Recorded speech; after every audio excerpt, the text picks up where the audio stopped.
What is up, everybody? Resale Renegade here, ResaleRenegade.com. Check out the link in the description below, links to the website, lots of cool stuff there. Today I wanted to take a second. I'm cruising a Norwegian breakaway down to the Bahamas and back, and it's been a great trip so far.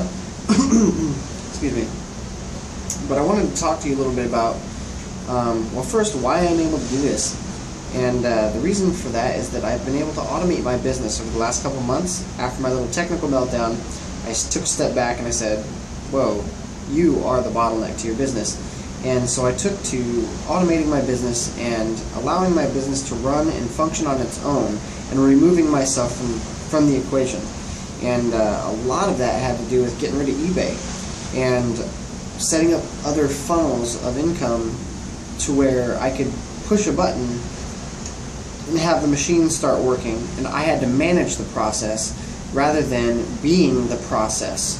And so I wanted to give you a couple tips on how you can do the same thing for your business and maybe make some changes in your lifestyle and changes in your business, because let's face it, guys, if you wanted to work 40 hours a week, you probably wouldn't want to be an entrepreneur. You'd just go get a job and then you wouldn't have to worry about anything. So anyways, with that said, I wanted to give you a couple tips on how I automated my business, and it's not fully done yet. It's just some big improvements that I've made that I think you can make in your business as well. The first one is get rid of tasks that require you to be present. Now, I had mentioned earlier in the video about eBay. The problem with eBay is that I had to sit there and list everything and take pictures and, you know, write descriptions and, you know, do keyword research for titles and all this other crap. And it took a huge amount of my day to do it. So what did I do? I stopped doing it. It freed up about 80% of my time so that I could use that time to go find products that actually matched my metrics for doing Amazon FBA.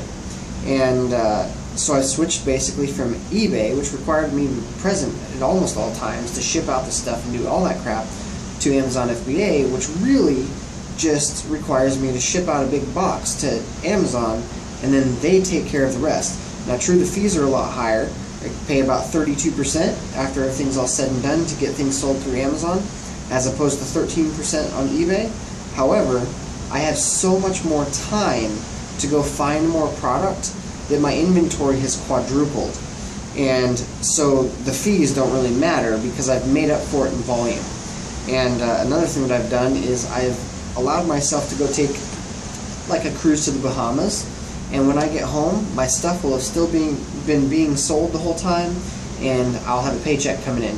Whereas with eBay, everything had to be stopped and everything had to be done, you know, before I left. And when I get home, I'm going to have to get back into it. It requires me to be present to make money.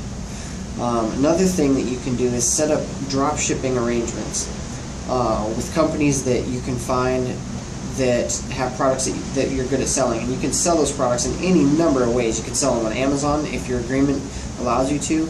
You can sell them on micro-niche e-commerce sites. You can sell them. You can even sell them direct. There's a girl that I know that she has a drop shipping arrangement with a company that she goes to, you know, trade shows and that kind of stuff, and now actually she's got employees that do that for her, and when she just takes orders at the trade shows and then the company drop ships them for her, and that's how she makes her living. So there's lots of ways that you can set up systems that don't require you to be present the entire time. Really, you just have to manage the system. And if you can do that in your business, you can actually free up a lot of your time, and you can do a lot more money because your time isn't being traded for dollars. So that's one tip. Get rid of things that require you to be present. Second tip is to find ways to automate things that you're currently doing that are required. And I'll give you an example of that. A lot of people use Excel, or, you know, actually that's probably the most common, Excel, to keep track of their books, and they keep track of their books with one item here, one item there, one item here, you know, what did I buy it for, what did I sell it for, that kind of stuff. I used to do that. It eats up a lot of time. I know it does. So solution to that is to, like what I did is I switched over to Outright, which is now GoDaddy Bookkeeping. And it cost me $100 a year to do it, and I gladly pay it. You know why? Because they just sync with my bank account, and when I swipe my card at the local Goodwill or at the local Walmart or whatever, I go in there one time and I say, this is the cost of goods sold category. Every time I buy from Goodwill, it goes into COGS, because I never buy supplies or anything like that from Goodwill. So I do it one time. Now every single time I swipe from that area or that store, GoDaddy Bookkeeping just goes, bink, we'll throw that in COGS, and at the end of the year I say, I need my tax report here, tell me how much taxes I owe, that kind of stuff. Boom, it's done. And I don't have to sit around and worry about it. I've stopped keeping track of item by item basis, because ultimately, when it comes down to it, you should know that you're going to be making money before you buy anything. And on the off chance that you buy something or make a bad buy, it doesn't really matter. Ultimately, if you profit on that item, it matters if you move the item. So sell, sell, sell, sell, sell, and you'll take losses on some, but as long as you're generally profiting, which you should be keeping track of, then you'll be doing fine. And cash flow in this business is king. So the faster you can turn things over, the faster you can double your money. The faster you can double your money, the faster you can go buy more stuff to double your money. So I just wanted to chime in with a couple tips on how you can automate your business, some things to think about maybe.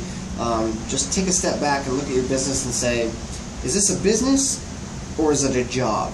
Did I create a job for myself or did I create a business? And that's what I had to do. I had a business for a long time, and then in an effort to grow as fast as I possibly could, I managed to turn it into a job. And so over the last couple of months, I've really worked very hard on turning it back into a business. And I'm finally back at that point again, and cruising, and things are going good. So I wanted to touch base with you guys again. Sorry I had to put you on hold there for a little bit. I just had to get some stuff in order. But I will be coming back mid-November, maybe towards the later end of November, as soon as I'm back and settled and everything from this whole shindig. And there'll be some good content, so stay tuned. If you're not already subscribed, please do that now. Subscribe. I believe it's this corner. Maybe it's this corner. Either way. If you like the video, please like, favorite, comment, and subscribe. And I will see you guys next time. Thanks for watching.